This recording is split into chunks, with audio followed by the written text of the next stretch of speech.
जब मेरी मम्मी घर में नहीं थी तब मेरे साथ इस तरह सलूक करता था, लेकिन मेरे पास कपड़े एक भी बार नहीं उतरवाए।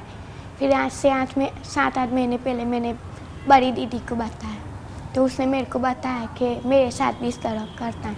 फिर मैंने हिम्मत से स्कूल में सबको बताया, तो स्कूल वालों ने सब कुछ ये काम किया। तो तुम्हारे साथ क्या करता था? ऐसे ही पहले तो उसने अपनी गोद में बिठाया, 7वीं में जब पढ़ती थी तब अपनी गोद में बिठाया, मेरे को खिलाया और मैंने भी इनको खिलाया।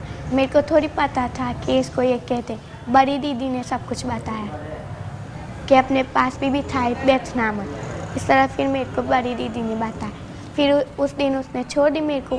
फिर एक बार मम्मी किसी के शादी में गई थी, लगन में, फिर मेरे साथ अपने पास बिठाया। फिर वो उसके ऊपर मेरे को सुलाया, लेटा दी मेरे को।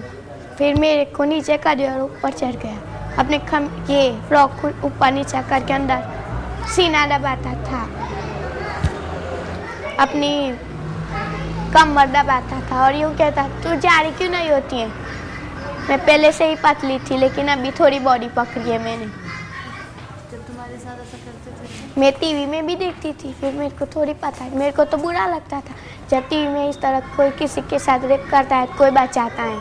मैं यूँ समझती है तो बुरा ही है, क्यों मेरे को कोई बचाता नहीं है। लेकिन घर में कोई होता तब मेरे को बताता नहीं, बचाता। घर में छोटे भाई बहन होती तो उसको 10 की नोट देकर भिजवा देते थे नीचे, जाओ जाकर कुछ खा लो। फिर मैं तो अकेली रह गई।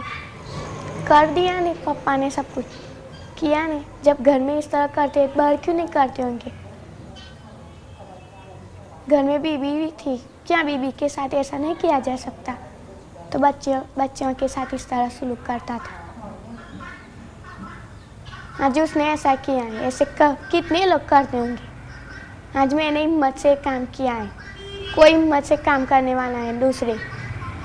ये जब समाचार देखेंगे ना, तो जिस लड़कियों के साथ ऐसा होता वो भी हिम्मत लाएगी और किसी को बताएगी। डर लगता था बताने में थोड़ी डर लगता है, मैं तो पहले से ही शेर हूँ। किसको बताया? मैं अकेली निराश होकर बैठी थी। घर में पापा है ना, मम्मी के ऊपर जुल्म मारपीट कर रहे थे।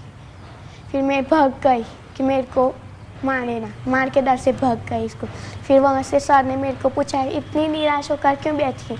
मैंने उनको बताया कि घर में पापा मम्मी के ऊपर जुल्म कर रहे हैं, उसके डर से मैं यहाँ भाग कर आई हूँ।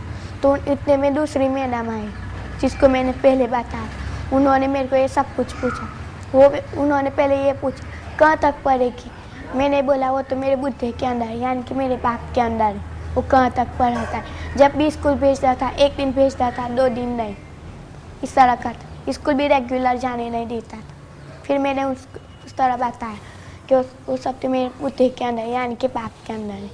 फिर उन्होंने बोला, अपने बाप के क्यों बुद्धा बोलती है, तेरे को एक थप्पड़ दूंगी ना। मैडम ने मेरे को डरा। फिर मैंने उनको सब कुछ बताया। जब बाप घर में इस तरह करता है, मैं क्यों उसका बुरा ना बोलूँ। तुम भी तो बोल सकते हो ना। फिर मैंने बोला, तो कुछ गलत है, कुछ प्रॉब्लम है। क्या सजा चाहती हो अपने बाप के लिए? फांसी, सिर्फ फांसी। जो मम्मी और दीदी कहती हैं वही मेरा भी है, यही मेरा भी कहना है। जब बाहर भी कोई हमारे मोहल्ले से सब आते जाते रहते हैं, तब बताइए ये मम्मी है तेरी, इसको ले आओ घर में, उसको मम्मी कहकर पुकारना। अच्छा लगता है कहना उसे। अगर तुम्हारा घर वाला तुम्हें इस तरह बताता, तुम्हारे को कितना दिल में आँख चलती, मम्मी को कितनी चलती होगी। फिर भी मम्मी ने कुछ भी नहीं किया, सुनते रही। आखिर मैंने हिम्मत से काम कर दिखाया। तुम्हारे साथ जो पहले बार तुम्हारे अपा ने ऐसे किया, तुमने उनको कुछ कहा? नहीं, तब मैं ये सब कुछ समझती नहीं थी। टीवी में तो बहुत बार देखा है, फिल्मों में, लेकिन मैं समझती नहीं थी। कि जब मैंने दीदी को बताया तब मेरे को पता चला कि इसको ये कहते हैं।